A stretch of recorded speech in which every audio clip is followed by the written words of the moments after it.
So welcome back. Today I got some new heads. I've been using Remo Emperor black suede heads up till now, at least for the last year and a half. And I switched over to Emperor vintage coated today because I went to Brazil and played a couple of gigs this summer and was inspired to get back to coated heads, white coated heads. And so I'm giving these new, at least new to me, Emperor vintage coated heads a shot. And they sound great. They're real thick, super easy to tune. But in terms of tuning today, instead of doing the toms, I'll do that another time, I figured I'd show you how I work on tuning my snare drum. First thing you should get is one of these drill bits. They are incredible. They fit right on a tuning lug, and they make life much easier.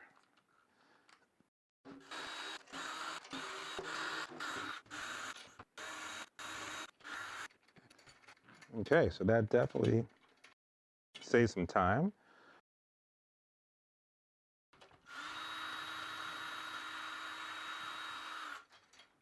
All right.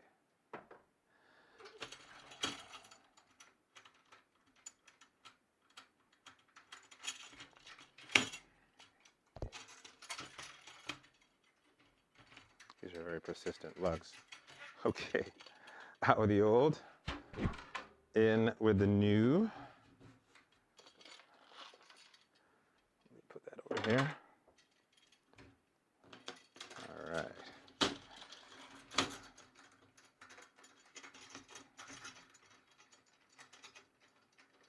Now this is an Emperor X coated, so it's very thick. You know, it's very hardy. Hard to break this head unless you're a real basher. And it's got a black dot on the inside of it. Remo Emperor X.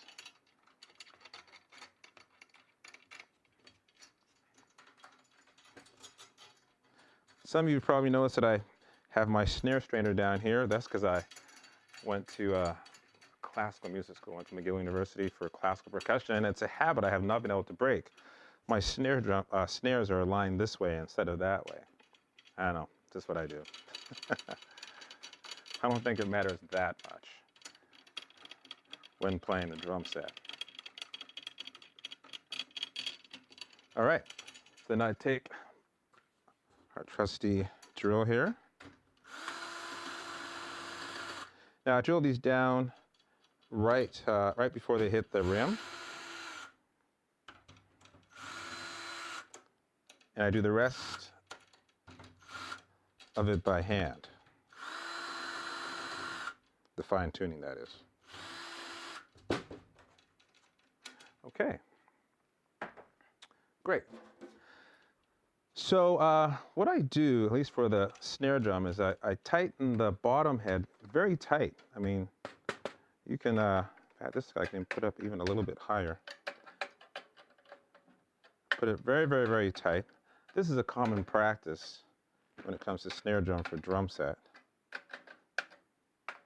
And then when you can vary the feel of the batter head, how tight you want the batter head.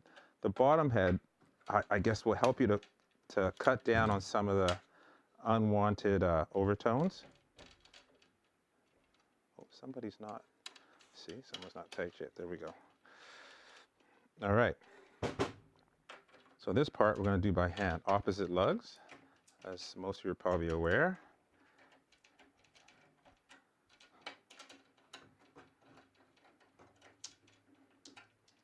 Okay.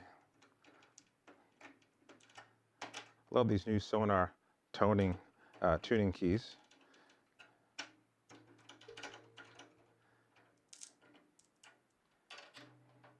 Or a drum key.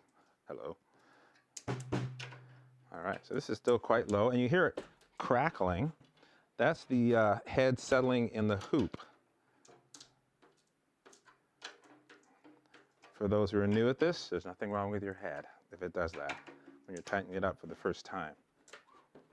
I push down on it a little bit to help it settle more. Okay. See what that's. So that's a pretty deep sound. I'm not really going to play it this way, but that is a sound. That could work. Very 70s. You can tell the kind of overtones, how thick this head is. Okay.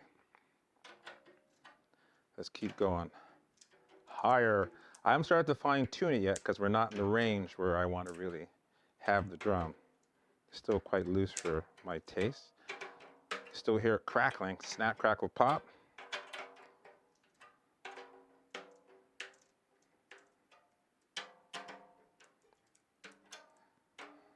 All right, I'm trying to do opposites as much as I can.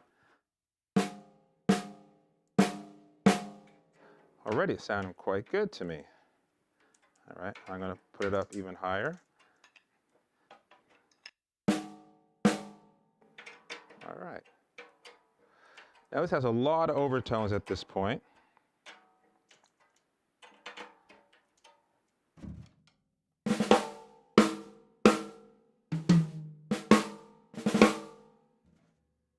Okay.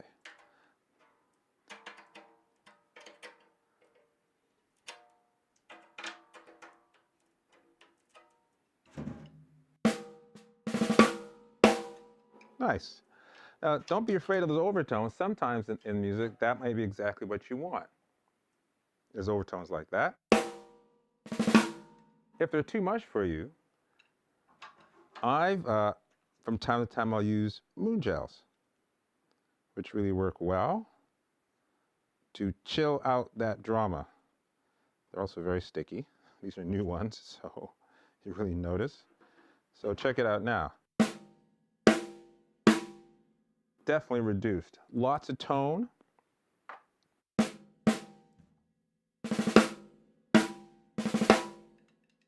All right. So still haven't really fine-tuned it yet. I'll take the snares off. The idea is to try to get the overtones to sound the same from lug to lug.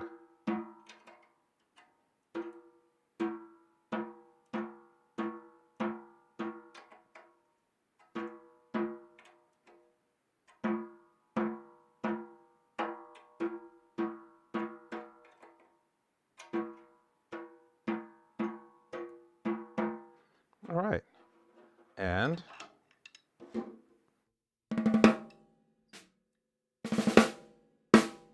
voila. Okay. This is probably how I would use my snare drum.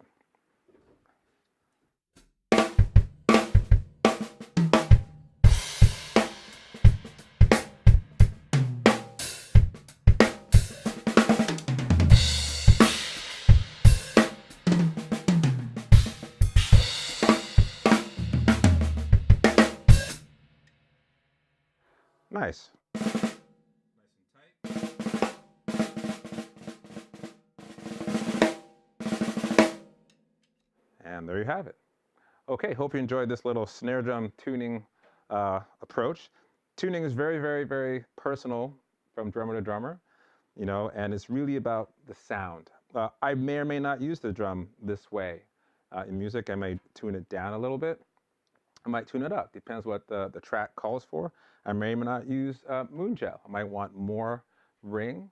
But yeah, you know, it's very personal and it goes from track to track. We're going after sound, not one particular technique that's going to, you know, be used throughout all of your playing. Okay, hope this helps a little bit, and I'll see you next week. If you want more information on this topic, just click on the link below and it'll take you where you need to go. Thanks for watching my video. If you like what you saw, show a little love and hit subscribe.